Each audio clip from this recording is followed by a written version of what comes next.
হযরত আব্দুল্লাহ বাবা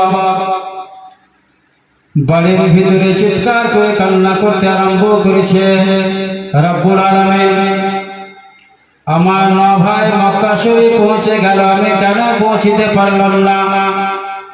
আমার বিবি আমেনা কত না রাস্তা দেখবে যে সবার স্বামীরা বাড়ি চলে এসেছে, আমার স্বামী কোথায়, আমার স্বামী কোথায়, আমার স্বামী কোথায়? না ভাই যখন বাবা মক্কা শরীফে প্রবেশ করেছে, হযরত আমেনার নজর বাবা তাদের দিকে পড়েছে। বলেন সুবহানাল্লাহ।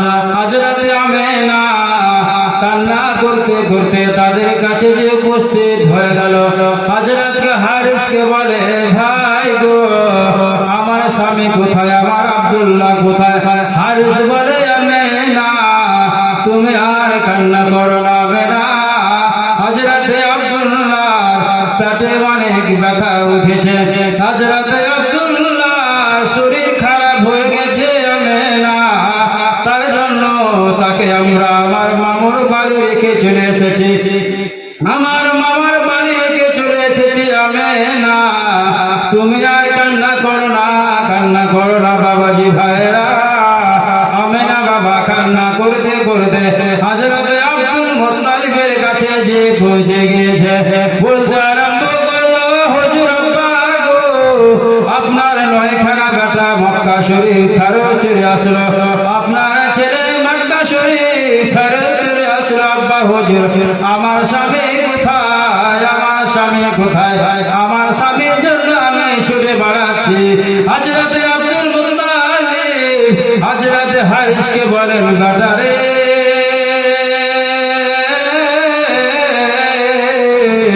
ও আমার কলেজার টুকরা বেটা রে, আমি তোমাকে অত ভালোবাসিনি বেটা, আমি নিজের ছেলেকে অত ভালোবাসিনি, আমি ভালোবেসেছি বেটা রে, কিন্তু অল্প বেসেছি।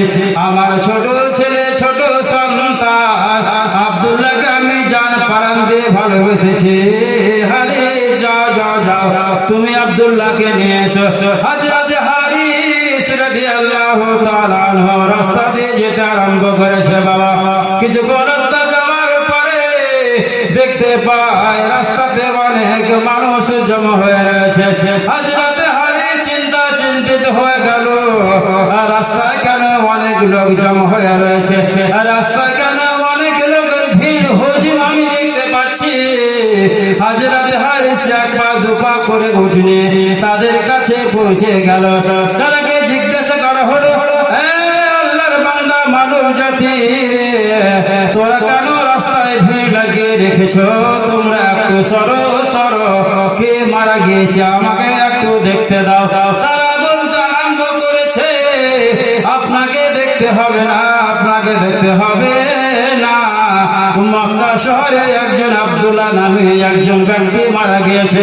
হযরত হারিস যখন নিজের ছোট ভাইয়ের চেহারা থেকে কাপড় হটিয়েছে, বাবা হযরত হারিসে চোখ দিয়ে টস টস টস টস করে জল পড়তে আরম্ভ করেছে। হারিস বলে, রব্বুল আলামিন, আমার ভাই আব্দুল্লাহকে আর বোধহয় দেখতে পেলাম না, মা আমেনা বোধহয় আব্দুল্লাহ জিন্দা মুখ দেখতে পেল না, মা আমেনা বোধহয় আর আব্দুল্লাহকে দেখতে পেল না। রব্বুল আলামিন, মা আমেনার কাছ থেকে রব্বুল আলামিন তুমি কেন কেড়ে নিলে? খোদা গো, আমার ভাই আব্দুল্লাহ ওই জায়গায় ইন্তেকাল হয়ে রয়েছে। মানে সুবহানাল্লাহ। তারপরে সমস্ত লোক হযরত আব্দুল্লাহকে ঘিরে দাঁড়িয়ে রয়েছে। তার মধ্যে যে রাখালকে হযরত আব্দুল্লাহ আঙ্গুঠি দিয়েছিল, সে রাখাল হযরত হারিসকে আঙ্গুঠি দিয়ে দিল। হারিস, হযরত আব্দুল্লাহ আমাকে একটি আঙ্গুঠি দিয়েছে। হারিস গো, তোমার ভাই আব্দুল্লাহ আমাকে আঙ্গুঠি দিয়েছে, ওই আঙ্গুঠিতে লেখা রয়েছে মুহাম্মদ। বলে সুবহানাল্লাহ। হযরত মা আমেনার রেহামে 2 মাসের সন্তান রয়েছে। হযরত মা আমেনার রেহাম থেকে যখন মুহাম্মদ এই দুনিয়ার মধ্যে ভূমিষ্ঠিত হবে, এই দুনিয়া যে যে জায়গাগুলো অন্ধকার হয়ে রয়েছে, যাবে, বলো সুবহানাল্লাহ। হযরত হারিস বাবা হযরতে আব্দুল্লাহ লাশকে ওই মুলকের শাম থেকে বাবা মক্কা শহর নিয়ে আসা হলো। হযরতে আমেনার সামনে যখন হযরতে আব্দুল্লাহ লাশকে রেখে দেওয়া হলো, হযরতে আমেনা